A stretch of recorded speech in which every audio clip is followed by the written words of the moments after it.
Now, my next guest wrote to me desperately looking for help. She's humiliated by her breasts, and she says that they're destroying her self-esteem and they're ruining her life and her marriage. So explain exactly to us what you don't like about your breasts. Well, ever since I started growing, the areola was always bigger, not, you know, you would not grotesque, but just compared to my breast size, they're not proportionate. And are you sad, depressed? When is it the worst? Just my marriage. Yeah. Tell me what's going on with you and your husband with this. He always says that they're fine, but it really, I know that they look terrible, old. I feel like they're just 80-year-old breasts.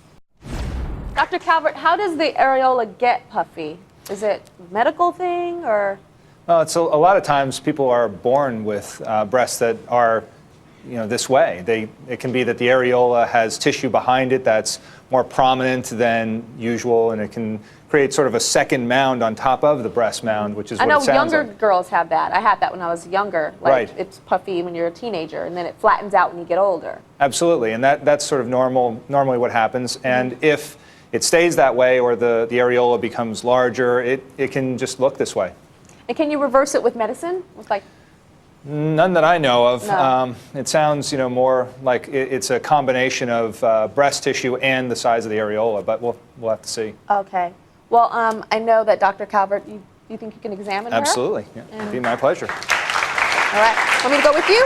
Yeah? I'll go with you.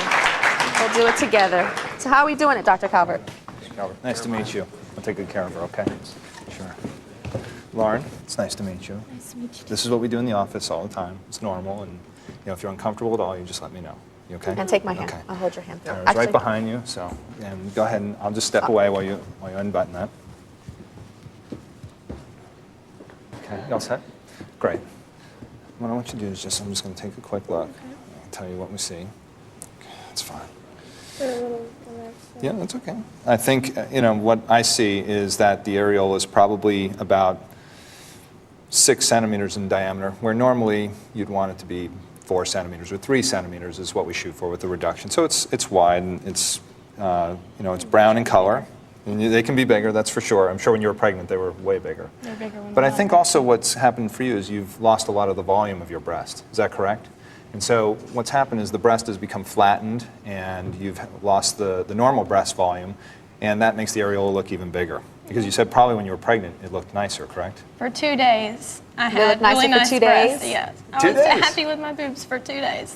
Okay. Okay. All right, we'll cover up now. All right, button you back up. All right, come on out here. So, Dr. Calvert, what do you think can be done? Well, I think the first thing to do is really to do a full workup and do a full consultation so we can see what's possible. But This is like a pre-consultation. absolutely, Got this it. is sort of a on-air consultation. But I think we really have to get a full medical history and really look at all the possibilities and just see what's possible, because Okay. there are a lot of options. Okay.